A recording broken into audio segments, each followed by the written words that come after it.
여호와의 말씀이니라. 너희를 향한 나의 생각을 내가 아나니 평안이요 재앙이 아니니라. 너희에게 미래와 희망을 주는 것이니라.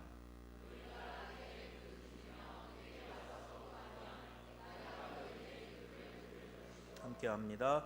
너희가 온 마음으로 나를 구하면 나를 찾을 것이요 나를 만나리라. 아멘. 요한복음 14장 27절 말씀을 함께 합독하시겠습니다. 시작. 평안을 너희에게 끼치노니 곧 나의 평안을 너희에게 주노라. 내가 너희에게 주는 것은 세상이 주는 것과 같지 아니하니라. 너희는 마음에 근심하지도 말고 두려워하지도 말라. 요한 웨슬레라고 하는 영국을 건진 위대한 전도자가 있습니다. 1703년 태어났는데요. 그가 17살 되던 해에 옥스포드 대학 크라이스트 처치에 입학할 만큼 그는 수재였어요. 아버지는 성공회에서 교회에서 목회를 40년 동안 하신 아주 성실한 신앙 원칙주의자였다 그러고요. 어머니 수산나 이야기가 많이 알려져 있는데 이 어머니도 경건한 믿음의 사람이었습니다. 라틴어나 프랑스어나 또 이렇게 그리스어를 유창하게 할 만큼 학문적인 소양도 높았던 그런 믿음의 경건한 어머니였어요. 그런 좋은 가정에서 자란 웨슬레는 정말 인테리 중에 인테리였지요. 그리고 그 마음도 뜨거워서 아메리카 신대륙에 선교사로 갑니다. 그런데 그 선교 활동이 녹록지 않아서 선교에 실패하고 다시 영국으로 돌아가는 배를 탔어요. 배가 가다가 큰 풍랑을 만납니다. 이러다가 배가 좌초되고 전복되는 거 아니냐 이렇게 두려움에 휩싸여 있는데 배 한쪽에서 찬양 소리가 들리는 거예요. 이게 어디서 들리는 찬송가인가 그리고 따라가 봤더니 그 당시 진젠도르프 백작이 이끄는 모라비안 교도들이었어요. 아주 믿음에 열심이 있었고요. 6, 7명만 모이면 선교사를 파송할 만큼 뜨거운 열정이 있었던 그런 사람들이었습니다. 아니 그들이 평온한 마음으로 찬양을 하고 자기는 지금 막 두려워 떨고 있는데 그들과 너무 다른 모습을 보면서 큰 충격을 받습니다.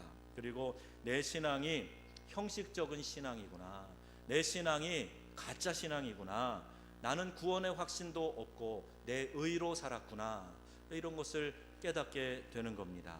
그리고 영국에 돌아와서 이 문제로 깊이 고민하고 하나님의 말씀을 찾고 하는 가운데 그가 자신이 진정한 그리스도인으로 거듭나는 체험을 하게 되는데 1738년 5월 영국의 올더스게이트라고 하는 거리에서 누군가가 읽은 마틴 루터의 로마서 주석 그 서문을 들으면서 거기서 회심을 경험합니다. 그의 마음이 뜨거워지고 비로소 진정한 회심을 경험했다. 이렇게 고백하고 있어요.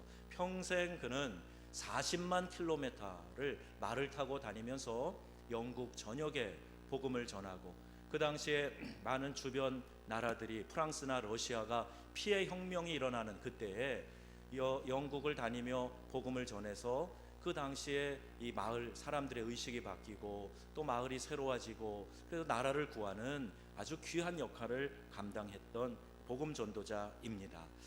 오늘 우리가 읽은 구약 본문 가운데 보면 짧은 3절 안에 아주 중요한 단어가 4개 나오고 있습니다. 키워드라고 흔히 이야기를 하죠. 평안, 미래, 희망, 기도라고 하는 이 4단어가 선명하게 드러나고 있습니다. 평안이라는 말은요 우리가 자주 사용을 합니다. 또 우리의 삶에 어쩌면 가장 중요한 것이 이 평안이 아닐까 하는 생각을 하게 돼요. 마음이 불안하면요 산의 진미를 차려놔도 맛이 없어요. 모든 것이 별 문제 없는 것 같은데 이 마음에 문제가 있으면 살맛이 안 나고 재미가 없고 또 뭔가 내가 잘못되고 있는 것이 아닌가 이런 생각을 갖게 되지요. 한자로 이 편안할 안자를 보면은요 이 간머리의 부수에 또 여자 여자가 이렇게 합쳐져서 한자를 말하고 있습니다. 이것은 집에 여인이 있으면 편안하다 이제 그런 깨달음이 있어서 한자가 상형 문자잖아요. 이렇게 만드는 거예요. 그 말 맞는데 잔소리 심하고 바가지 긁으면 집에 여자가 없어야 평안할 때가 있습니다. 제가 지금 두 단어를 동시에 사용했어요. 편안과 평안입니다. 아무래도 살림하는 여자가 있으면 우리가 다른 가족들이 편안해지겠지요. 잘 정돈돼 있고 밥도 잘 차려주고. 그런데요, 평안은 조금 다른 개념입니다. 비슷한 단어 같지만 꼭 같지 않습니다. 우리 찬송가 413장에 내 영혼 평안해 이렇게 찬양하죠. 편안하다 하지 않고 평안하다 이렇게 찬양을 합니다. 성경 전체에 편안하다라는 말, 이 영어에는 comfortable이에요. 편안하다라는 말은 두 번밖에 나오지 않아요. 그것도 구약 성경에 말을 편안하게 하다라고 할 때 딱 두 번 나옵니다. 반면에 평안이라는 말은 영어의 peace라는 단어인데 이 말은요 무려 119회 나옵니다. 정확하게 그 단어만 119회예요. 그러니까 의미상 더 많이 나올 수도 있어요. 편안과 또 평안의 차이는 이런 겁니다. 예를 들면 추운 겨울에 새벽기도 나오는 거 절대 편안하지 않습니다. 그런데요 예배 드리고 새벽기도 드리고 나면 마음이 평안합니다. 집 소파보다 교회 의자가 편안하지는 않아요. 그런데 이렇게 교회 나와서 딱딱한 의자지만 앉아 예배 드리고 나면 우리의 심령이 평안해지는 거예요. 또 어두운 지하 묘지 카타콤에서 모여 예배 드리는 것이 웅장한 신전에서 예배하는 것보다 편안하지 않아요. 그러나 우리 초대교회 성도들은 그 카타콤 지하 동굴의 묘지에 들어가서 그 어둡고 딱딱한 곳에서 자유와 평안함을 그들은 선택했던 것입니다. 여러분, 세상은 왜 끊임없이 발전하는 줄 아십니까? 계속해서 우리의 편안함을 추구하기 때문이에요. 옷 세탁해주고 그릇 씻어주는 세척기가 나오고 그러면서 이것이 우리 주부들의 살림의 혁명이다 이렇게까지 불렀던 시절이 있습니다. 얼마 후에 또 들고 다니는 전화기가 나오고 전화기가 점점 소형화되더니 이제는 스마트폰이라 그래서 우리 전화기 안에서 할 수 있는 여러 가지 어플들, 앱이 만들어지고 그리고 우리의 삶의 편리를 제공하고 있어요. 거리를 잰다든지 우리의 몸의 심장 박동도 체크하고 뭐 여러 가지 기능들이 이 스마트폰 안에 들어있어요. 많은 가전제품이 만들어지는데 이걸 사용하면 당신의 삶이 더 편안해질 수 있습니다. 이것을 광고에 열심히 올리고 있지 않습니까? 업그레이드라는 말, 이것이 이제 모든 분야에서 쓰여지고 있습니다. 그런데 모든 업그레이드는 편안함을 추구하지만 그것이 평안을 보장해 주지는 않습니다. 편안해졌는데 예전보다 훨씬 삶이 편안해졌는데 그런데 우리가 평안은 점점 더 사라져가고 있다. 이런 우리의 현실을 많은 분들이 우려하고 있어요. 평안, 이 피스라는 것이 있을 때 희망을 꿈꾸게 되고 또 기대하는 마음으로 미래를 준비할 수 있게 되는 거예요. 평안이 없으면 미래고 뭐고 당장의 문제 때문에 막 복잡한 그 심경 가지고 거기서 막 이렇게 갈등하고 고민하고 그렇게 살 수밖에 없습니다. 결손 가정의 아이들, 평안함이 없는 가정의 아이들, 그들이 삐뚤어지는 것은 희망을 꿈꾸고 미래를 기대할 수 없기 때문에 에라 모르겠다, 그냥 닥치는 대로 살자 그러면서 자포자기하는 마음으로 꿈꾸지 못하고 살아가는 거예요. 희망찬 미래가 없기 때문에 그렇습니다. 잠언 29장 18절 말씀을 보면 우리 성경에는 묵시가 없으면 방자히 행하거니와 이렇게 되어 있어요. 그런데 킹 제임스 버전과 많은 영어 번역본에 보면 Where there is no vision, the people perish 이렇게 되어 있어요. 그러니까 꿈이 없으면, 비전이 없으면 백성은 망한다는 거예요. 이것이 얼마나 우리에게 중요한가 하는 것을 성경이 말씀하고 있는데 평안이 없으면 미래에 대한 꿈, 비전 이런 것들을 꿈꿀 수 없다는 이야기입니다. 여러분, 하나님은 우리에게 평안을 주시는 하나님이심을 믿으시기 바랍니다. 우리에게 불안을 주시는 분이 아니세요. 두려움, 공포 이런 것들에 휩싸이게 하시는 분이 아니시란 말이에요. 예레미야 29장 11절 본문에 보면 여호와의 말씀이니라. 너희를 향한 나의 생각을 내가 아나니 평안이요 뭐가 아니에요? 재앙이 아니니라. 너희에게 미래와 뭐를 줘요? 희망을 주는 것이다. 이렇게 말씀하고 있습니다. 분쟁과 다툼, 갈등과 분열, 불안과 초조함, 이거 하나님이 주시는 마음이 아니에요. 내 성격이 그래서 아니요. 성격도 우리 하나님이 주시는 평안이 우리 안에 있을 때 넘어설 수 있습니다. 조절될 수 있어요. 우리 육체 안에 있는 죄성이 우리 안에 넣어주는 사탄의 시험이 우리로 하여금 하나님의 이 뜻에서 평안을 주기 원하시는 하나님의 뜻에서 점점 멀어지게 만드는 겁니다. 유다 사람들이 범죄하여 바벨론에 의하여 망하게 됩니다. 그리고 바벨론의 포로로 잡혀가고 있어요. 그런데 이것이 재앙이 아니고 평안이다. 하나님 이렇게 말씀하십니다. 아니 나라가 망했다니까요. 그리고 포로로 다 잡혀갔다니까요. 그런데 하나님은 재앙이 아니야. 이건 평안이야. 이렇게 말씀하세요. 왜? 10절에 보니까 여호와께서 이같이 말씀하시느니라. 바벨론에서 70년이 차면 내가 너희를 돌보고 나의 선한 말을 너희에게 성취하여 너희를 이곳으로 돌아오게 하리라. 이 약속의 말씀이 그들 가운데 있는 거예요. 즉 평안할 때 여호와 하나님 앞에서 죄를 범하고 우상을 섬기고 교만하여 돌이키지 않으니까 패망하고 포로가 되게 해서라도 그 사랑하는 백성을 돌아오게 하려는 하나님의 뜻이 거기에 담겨져 있기 때문입니다. 여러분, 우리는 형통하면 축복이라고만 생각하지요? 아니에요. 때로는 하나님이 우리를 극심한 어려움 가운데, 고통 가운데 두실 때도 있어요. 그것을 통해서라도 우리가 죄악에서 멀어지고 죄악과 연결을 끊고 하나님 앞에 다시 돌아오도록 우리 하나님이 그 깊은 뜻으로 우리를 다스리고 계시기 때문입니다. 반드시 알아야 될 것이 있습니다. 하나님은요, 죄를 벌하시는 공의의 하나님이시라는 거예요. 예레미야 17장 1절 말씀입니다. 유다 죄는 금강석 끝 철필로 기록되되 그들의 마음판과 그들의 제단 뿔에 새겨졌거늘 그랬어요. 명백하다는 얘기예요. 다이아몬드처럼 이렇게 딱딱한 것으로 아주 분명하게 새겨놓은 것과 같이 그들의 죄악이 명확하다는 겁니다. 또 5절에 가보면 여호와께서 이같이 말씀하시느니라. 무릇 사람을 믿으며 육신으로 그의 힘을 삼고 마음이 여호와께서 떠난 사람은 저주를 받을 것이라. 이렇게 말씀하고 계세요. 공의의 하나님이심을 나타내 주시는 겁니다. 그런데 여기서 그쳤다면은 우리가 이슬람 교도들처럼 하나님을 두려워하면서만 살아야 될 거예요. 그런데 하나님은요, 왜 이런 말씀을 하시는가? 계속 이어서 7절에 이렇게 말씀하세요. 그러나 무릇 여호와를 의지하며 여호와를 의뢰하는 그 사람은 복을 받을 것이라.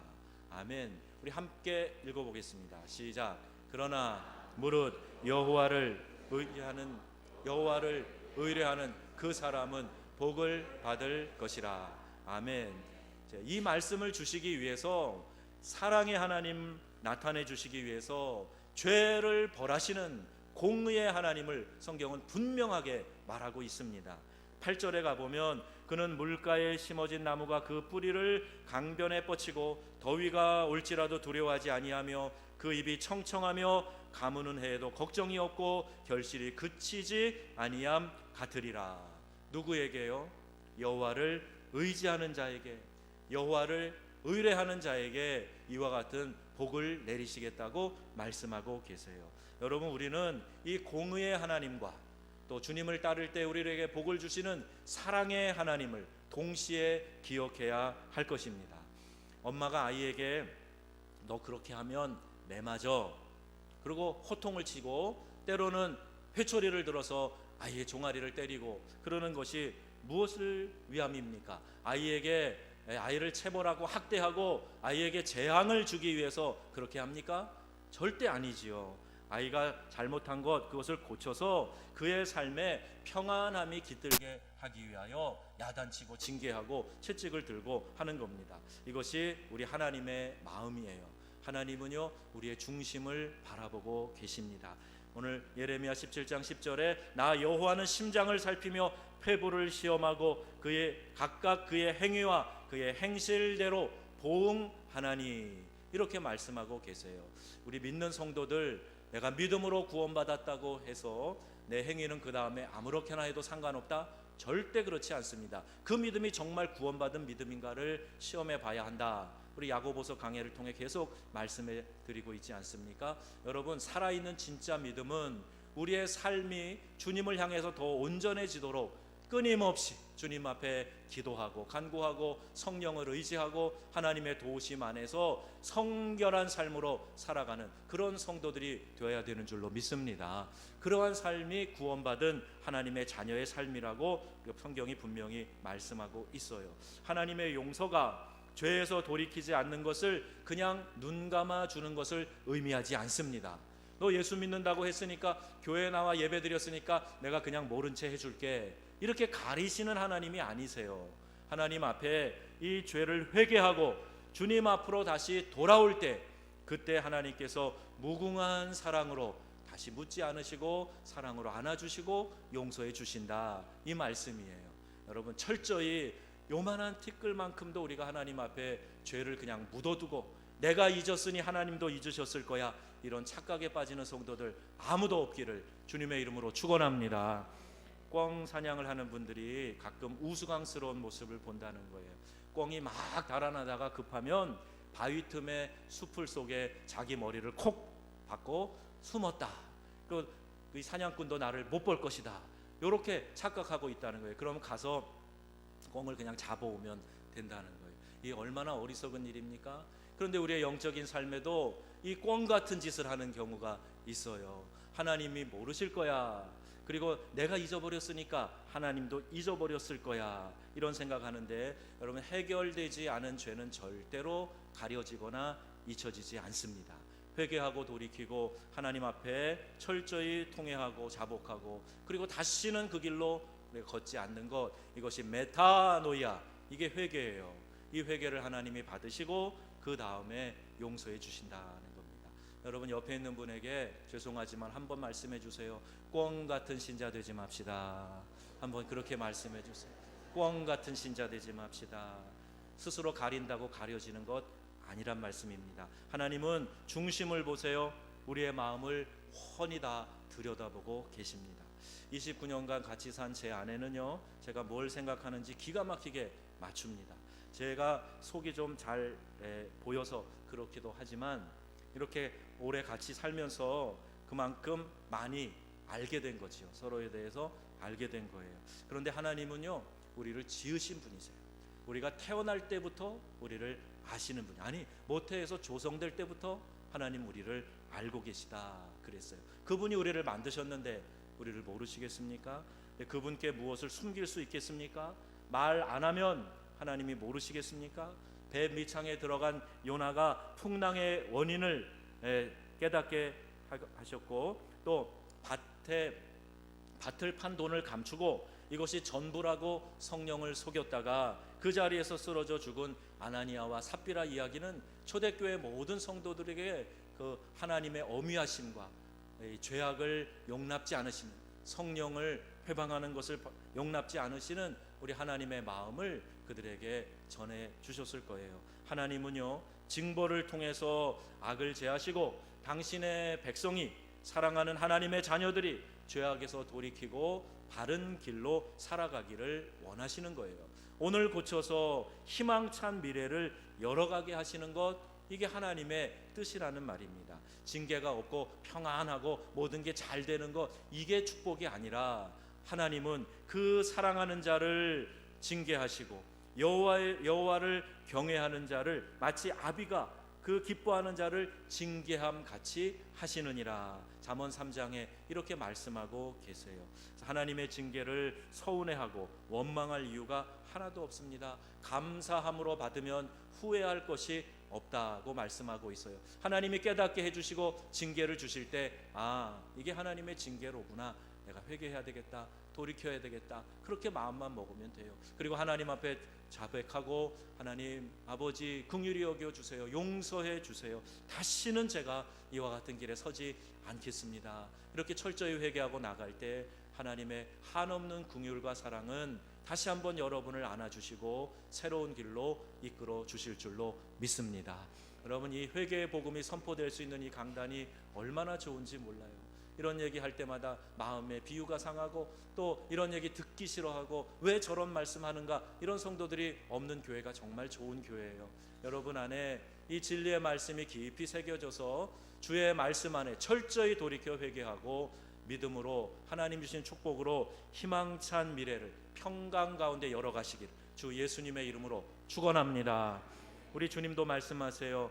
오늘 평안을 너희에게 끼치노니 곧 나의 평안을 너희에게 주노라. 내가 너희에게 주는 것은 세상이 주는 것과 같지 아니하나니. 이렇게 말씀하세요. 이 사람들은 세상에서 좀 더 편안하게 살아보려고 어디에 만족과 평안이 있는가, 그렇게 여기저기 찾아 헤매고 있지만 우리 예수님이 내가 평안을 너희에게 준다, 이거 세상이 줄 수 있는 게 아니야, 이렇게 말씀하고 계시는 거예요. 진정한 가치는 우리를 평안 가운데 거하게 하는 겁니다. 우리 영혼이 그 평안 가운데 거하며 하나님을 찬양하며 하나님이 주시는 이 조의의 기쁨이 내 심령 가운데 가득히 넘쳐나고 샘솟는 것, 이것이 가장 복된 삶인 줄로 믿습니다. 믿음 생활하면서 우리가 그걸 붙잡아야 돼요. 예수 믿는다고 하면서 여전히 내 안에 무슨 많은 갈등과 불안과 원망 불평이 쌓여져 있으면 이거 하나님이 주시는 평안이 아닌 것이지요. 하나님은 우리에게 진정한 만족과 기쁨을 주기를 원하십니다. 순간의 만족, 쾌락, 마치 마약에 중독된 사람처럼 일순간의 쾌락을 위해서 쫓아다니는 이 세상의 가치, 우리가 그 가치를 받아들여서는 안 되는 거예요. 우리 하나님이 주시는 것, 절대적인 평안, 기쁨, 이것을 누려야 됩니다. 돈의 절대 가치를 두고 돈 없으면 죽을 것 같은 마음으로 열심히 돈을 모아요. 그런데 과연 그 돈 쌓아놓았다고 우리가 평안할 수 있습니까? 그러면 재벌들이 제일 평안하겠네요. 얼굴이 가장 평안해 보이고 마음이 평안하고 좋겠네요. 그런데 그렇지 않더라고요.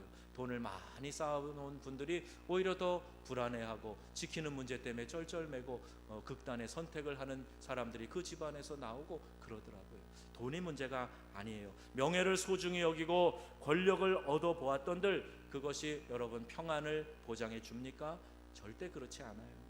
여러분, 이성의 달콤한 유혹, 쾌락과 술, 여행과 놀이, 걸치고 다니는 명품, 이런 것이 여러분 우리의 삶에 평안을 준다고 생각하시면 이건 큰 오해고 착각이 됩니다. 어떤 분들은 이 지나친 성형 때문에 날씨만 추우면 혹시 코끝이 색이 변하지 않을까, 이걸 걱정하면서 지내는 분도 있다고 그래요. 비싼 보석을 샀는데 이 보석을 도둑 맞을까 봐 본인은 차고 다니지도 못하고 보석 산 그 집에다가 보석 가게에다 맡겨놓고 자기는 이미테이션을 달고 다니는 그런 사람들 이야기도 들어봅니다. 왜 그걸 비싸게 사가지고 걸치고도 다니지 못하고 불안 가운데 사는지 모르겠어요. 이 세상은 그런 거예요. 이걸 얻으면 내가 좋을 것 같은데 그 만족은 순간에 지나지 않고 그 다음엔 또 다른 갈증과 또 다른 불만과 또 다른 불안이 엄습해 오는 것을 보게 됩니다. 여러분, 진정한 평안은 우리 주님이 주시는 것임을 믿으시기 바랍니다.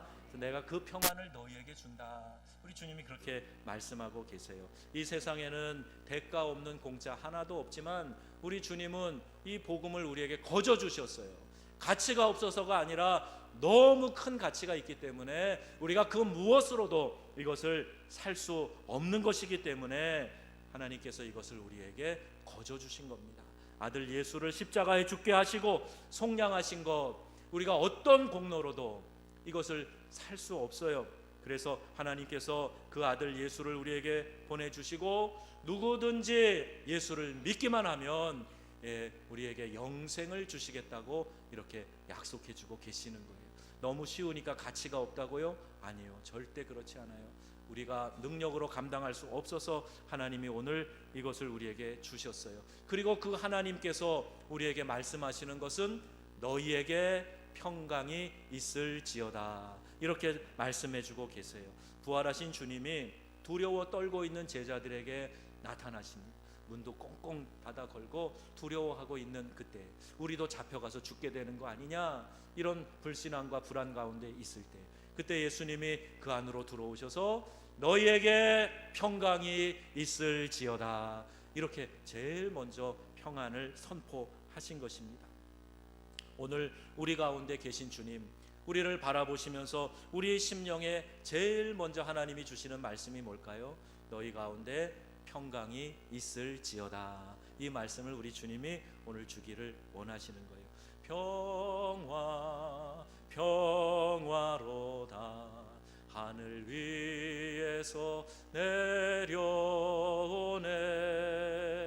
그 사랑의 물결이 영원토록 내 영혼을 덮으소서. 아멘. 그럼 평화가 어디로부터 온다고요? 하늘 위에서 내려오는 거예요. 우리 하나님이 주시는 거예요. 평화 평화, 하나님 주신 선물. 오 크고 놀라운 평화, 하나님 선물일세. 오늘 우리가 이 찬양 드리지 않았습니까? 이 평화의 선물을 얻는 저와 여러분, 우리 명성의 가족들 다 되시기를 주 예수님의 이름으로 축원합니다. 아멘. 우리 안에 모든 근심과 두려움이 사라져야 돼요. 욥기 4장에 보면 두려움과 떨림이 내게 이르러서 모든 뼈마디가 흔들렸느니라 그랬어요. 저도요, 많이 스트레스를 받고 힘들면 이가 아프더라고요. 그리고 제가 그 증상이 있어서 물어봤더니 원래 그래요, 저도 그래요, 그러는 분들이 많이 계셨어요. 아마 이가 흔들리고 이가 쑤시고 또 몸의 마디마디가 쑤시고 하는 것을 이 욥은 이 모든 뼈마디가 흔들렸다, 그 고통이 너무 극심하니까 뼈 마디마디가 다 흔들리는 것 같다, 이런 고통을 호소하는 것이지요. 그래서 우리가 살다 보면요, 삶의 여러 가지 고통스러운 문제가 정말 내 마음이 막 녹아내리는 것 같다는 거예요. 이 속이 다 시커멓게 탄 거는 고사하고 이 속이 다 녹아내린 것 같고 뼈 마디가 다 흔들리는 것 같고, 그런 고통을 경험할 때가 우리의 인생 가운데 종종 있어요. 그것이 우리의 삶에 찾아올 때, 그때 우리에게 평강을 주시는 우리 주님의 말씀이 들려져야 됩니다.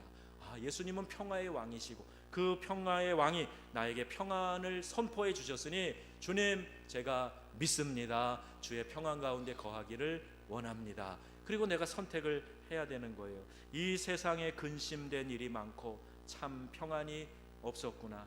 내 주 예수 날 오라 부르시니 곧 평안이 쉬리로다. 이 찬송가 가사처럼 우리 주님이 우리 안에 놀라운 평안을 주시고 그 평안 가운데 우리가 쉼을 얻기를 원하고 계신다는 거예요. 여러분, 우리의 마음에 근심과 걱정, 두려움이 왜 생깁니까? 내 능력을 초월하고 내 힘을 초월하기 때문에 그래서 두려운 거예요. 내가 넉넉히 감당할 수 있으면 하나도 두렵지 않습니다.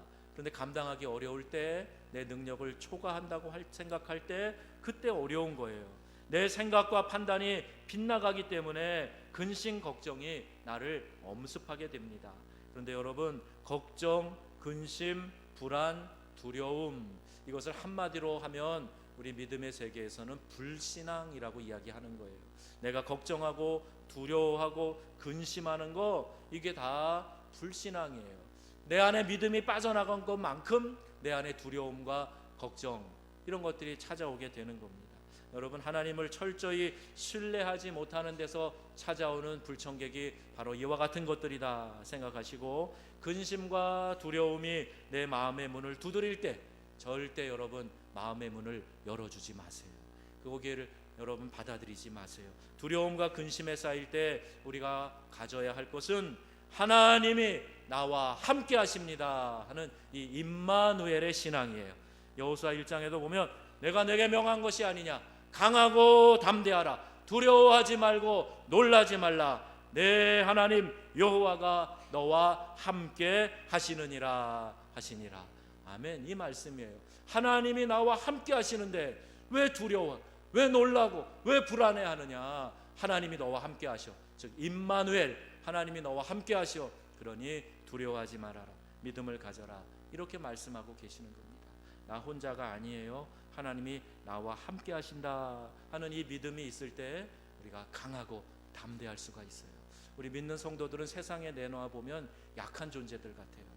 아유, 저 둘떨어진 녀석들, 이렇게 세상 사람들이 손가락질 할 만큼 뭔가 약지 못하고 강하지 못하고, 또 세상 사람들이 그냥 뺏어가고 핍박을 해도 거기에 대고 그냥 물어뜯고 같이 한 거 하지 않고 져주고 모른 체하고, 마치 브엘세바에서 운물을 파면 그 그랄의 목자들이 빼앗으면 또 그냥 말없이 가서 다른 데 운물을 파고 하는 것 같은 이런 성도들, 좀 쑥맥 같은 사람들이 바로 우리 그리스도인들이에요. 그런데 우리는 약하지 않습니다. 왜요? 하나님이 나의 힘이 되시기 때문이에요. 나는 양보하고 포기하고 져주고 대항하지 않고 싸우지 않아도 하나님이 대신 싸우시고 하나님이 알아주시고 하나님이 인정하시기 때문에 결코 우리 믿는 성도들은 약한 존재가 아니라는 말이에요. 내가 걷어붙이고 투쟁하고 나설 필요가 없어요. 하나님이 책임져 주시는 인생이 바로 우리 성도들의 인생인 줄로 믿으시기 바랍니다. 남편이 핍박하고 직장 상사가 고통을 주고 자식들이 속을 긁어놓고, 그래도 우리 하나님이 내 안에 평안 주시는 것을 믿고 하나님만을 신뢰하시고 임마누엘의 신앙, 하나님이 지금 나와 함께 하신다 하는 이 고백과 신앙이 여러분 안에 분명하게 세워지시기를 주 예수님의 이름으로 축원합니다.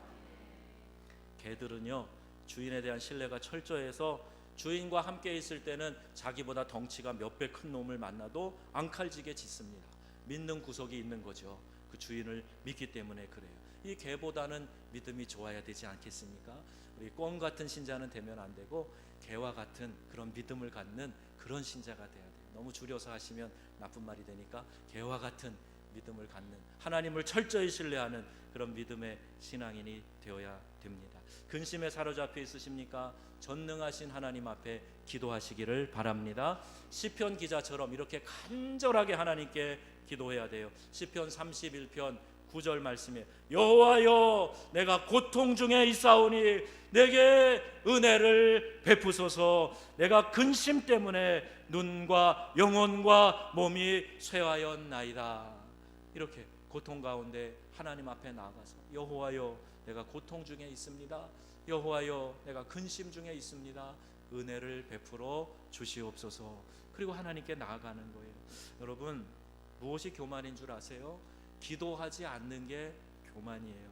내 힘으로 할 수 있다고 생각하기 때문에 하나님 앞에 철저히 엎드리지 않는 거예요. 그래서 하나님을 의지하고 하나님 앞에 무릎 꿇고 기도하는 사람이 겸손한 사람이고 하나님의 은혜를 받을 수 있는 사람인 것입니다. 오늘 본문 예레미야 29장 12절에 보면 너희가 내게 부르짖으며 내게 와서 기도하면 내가 너희들의 기도를 들을 것이요 그랬어요. 앞에는 조건문이에요. 이런 조건으로 너희가 부르짖어 내게 와서 기도하면 내가 너희의 기도를 들어줄 것이다. 이렇게 연결되어져 있어요. 성경에는 이런 조건문이 참 많습니다. 구하라 그리하면 주실 것이, 찾으라 그리하면 찾을 것이요, 문을 두드리라 그리하면 열릴 것입니다.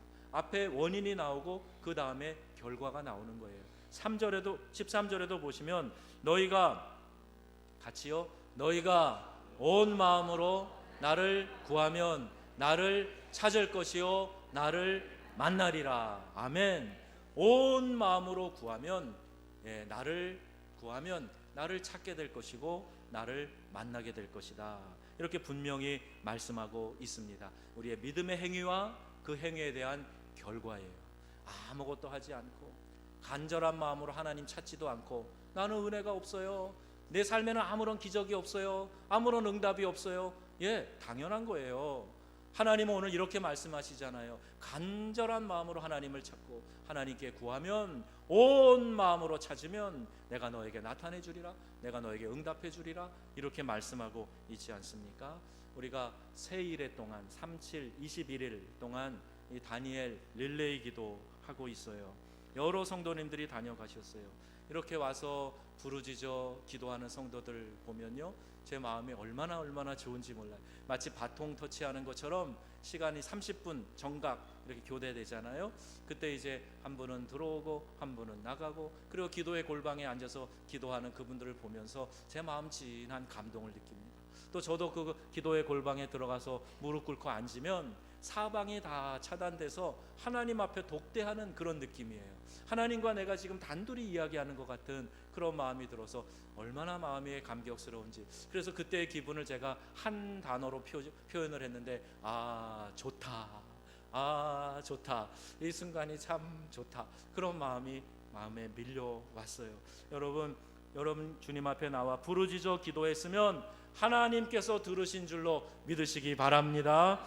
온 마음으로 하나님을 구했으면 하나님께서 만나 주실 것을 여러분 믿으시기를 주의 이름으로 축원합니다. 너무나 귀한 시간이, 기도하는 그 시간 얼마나 좋은지 몰라요. 이제 이번 달 말까지 5일 더 남아 있습니다. 아직 이런 경험을 하지 못하신 분들은요, 꼭 다녀가세요. 그리고 간절한 마음으로 하나님 앞에 한번 구해보세요. 이렇게 작정해서 기도하는 시간에 우리 성도들이 어떤 응답을 받는가, 목회자인 제가 너무너무 궁금하고 너무너무 그거 보고 싶고 확인해보고 싶어요. 여러분 좋은 응답들 있으면 꼭 알려주시고 그 은혜를 함께 나눠주시기를 바랍니다. 이제 말씀의 결론을 맺겠습니다. 여러분, 하나님은 우리에게 평안을 주시는 하나님이십니다. 아멘이세요? 우리에게 평안을 주시는 하나님이십니다. 하나님께서 주시는 평안은 우리의 마음에 근심과 두려움을 사라지게 해주시는 거예요. 이제 남은 한 주간 이 릴레이 기도, 또 새벽 기도, 밤늦게까지 기도하는 분들이 있어서 그런가 요새 새벽 기도에 조금 나오는 숫자가 적어진 것 같은데, 새벽에도 열심히 나와서 기도하세요. 밤에 안 되면 새벽에 안 되면 밤에라도 오셔서, 낮에라도 오셔서 우리 교회와 한번 같이 기도하시고 하나님을 깊이 만나는 그런 경험하고 열심을 다해서 한번 간구해 보세요. 그리고 더욱 간절히 기도함으로 하나님이 주시는 평안 가운데 희망찬 미래를 열어가는 저와 여러분, 우리 명성의 가족들 다 되시기를 주 예수님의 이름으로 축원합니다.